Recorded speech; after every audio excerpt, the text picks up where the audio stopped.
Welcome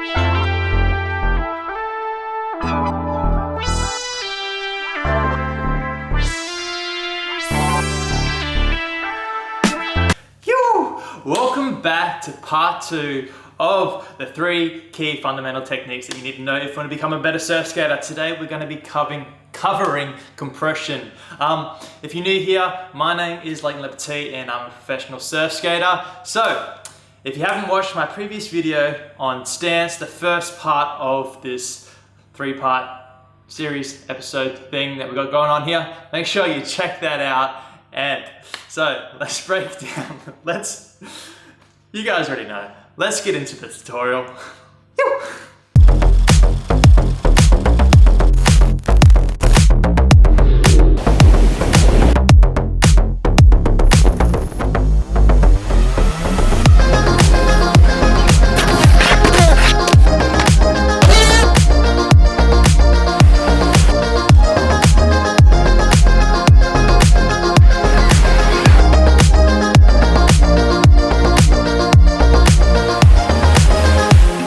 Now, like I said in my previous video, I'm going to be covering 3 different types of compression. The first one is compression when we're generating speed. The second is compression when we're setting up that bottom turn, going into a top turn, doing all those sort of radical turns that require compression. And the third one is compression when we're riding out of a turn. Now, there's 2 different types of compression in that little segment. There's a compression where we're riding forward out of that turn, and compression when we're riding backwards out of that turn. Because sometimes, you know, when you get good enough, like I do, when you throw the tail, doing airs and stuff, you're riding out backwards. So it's important to learn how to ride out backwards and compress properly so you can ride out of those turns cleanly. So let's break it down for you. But first of all, let's see what we're riding. Can you guys guess?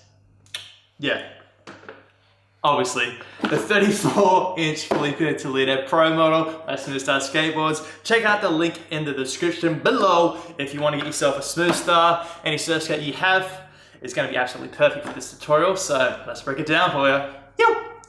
Alright, so what is compression? Compression in its simplest terms is just coming down here and doing a squat. We're bending our knees, we're coming low like this, we're making sure our chest is coming over the front of our knees. And what this is doing is absorbing that power and absorbing that pressure. And what it's going to allow us to do, it's going to allow us to use all that power and all that pressure to come up and explode up into an extension, into our speed generation. It's going to allow us to sort of hold that line, engage that rail when we're doing a bottom turn or doing a top turn. And it's also going to allow us to ride out of our turns with control and completing that maneuver properly. So, like I said, there are 3 different components of compression that I'm going to be talking about. The first one is the compression we use when we're generating speed. Now, when we're generating speed, we want to use compression to generate that forward momentum to go into the direction that we want to go. So to do that, we're coming down, we're bending our knees, we're making sure our chest comes over the front of our knees here. Now, when we're doing our speed generation compression, we're not coming super low like this. We're not coming all the way down to butt to ground. We're just doing sort of a half squat here. And because we want to generate that forward momentum, when we come down into our compression, we're sort of leaning a bit forward like this. We're shifting our weight onto our front leg here. And what this is going to do is going to help create that forward momentum, that forward shift, and help us go into the direction that we want to go. So we're starting up here and we're coming down, we're bending our knees, and we're sort of shifting our weight forward onto that front knee here, onto that front leg. Now, when we're compressing and generating speed, depending on which direction we want to go, if we're going forehand, we want to sort of shift more of our weight into the front of the balls of our feet here.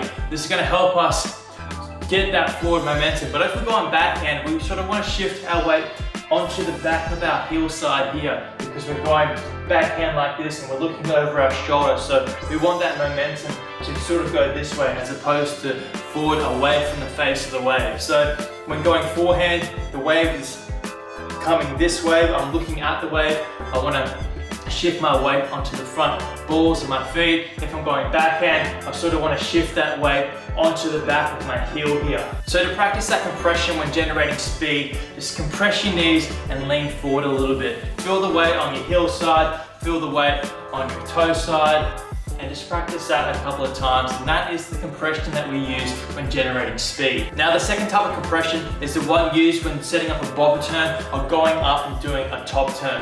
Now to do this one, we're sort of compressing our knees, but we're coming a little bit deeper than the speed generation turn. We're still making sure our chest comes over the front of our knees here, and depending on which way we're going when we're doing a bob turn, if we're going front side, we want to shift our weight onto the front balls of our feet. If we're going heel side, we want to shift our weight onto the heel side to engage that rail on the heel side.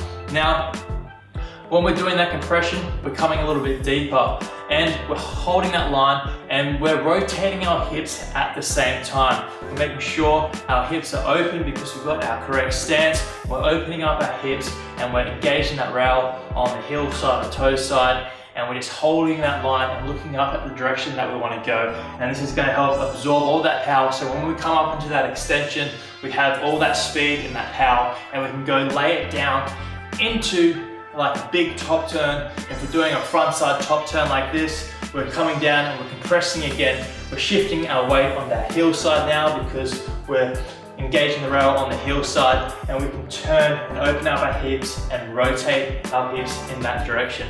And it's the same on the back side.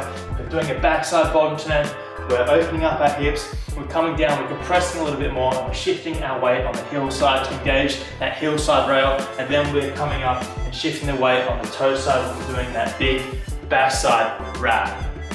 So it's very similar, except we're just making sure we're opening up our hips, we're rotating our hips, and we're coming in a bit deeper when we're doing that bottom turn, top turn compression.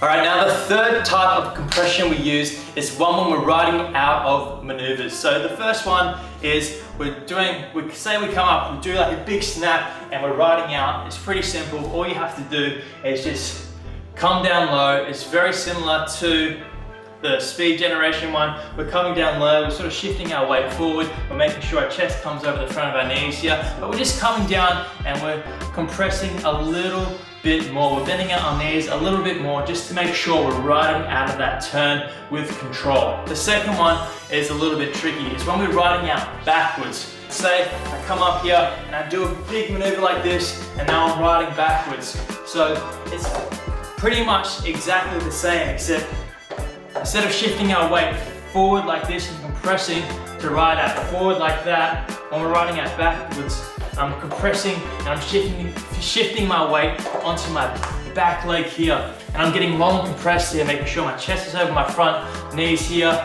and I'm staying low and controlled through that turn. Now, because the front trucks swivel like this, you can't ride backwards for too long, otherwise you're gonna get speed wobbles and you're gonna come unstuck. So when you're riding out backwards, the first step is to come down here, compress, shift your weight onto the back leg here, and then what you want to do is you want to pop up onto your back wheels and rotate around like this to come facing that direction. And then when you're riding out of that, now you're staying low compressed, and then you can come up and extend once you've controlled out of that maneuver, out of that rotation. So to demonstrate, you're riding out backwards and then you rotate around. Now, when you're rotating around, if I'm going backwards, you can either rotate forward like that and come around, or you can go and rotate over your shoulder like that and come around like so. And this is all going to depend on how much momentum you have when doing those rotations. So it's all about feel. So you can rotate if you're just doing like a little towel throw and you're not fully 180, you can come and rotate this way. It'll be a bit easier. But if you have a lot of momentum and your towel just thrown all the way around, it's going to be easier to look over your shoulder and rotate into the other direction to ride out of the turn cleanly. So they're the 3 different types of compressions that we use when surfing and surf skating. Hope you learned something. Go out and try it. Yew!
Is a wrap on part 2 of the 3 key fundamental techniques that you need to know to become a better surf skater. I hope you learned something about compression. Compression is a very important fundamental technique that we use all the time when we're surf skating and surfing. So make sure you share this video with your friends, family, sister, brother, uncle, your next door neighbor, anyone who gives a shit, really. I'm just kidding. I hope you learned something. Don't forget to like, comment, and subscribe for more videos.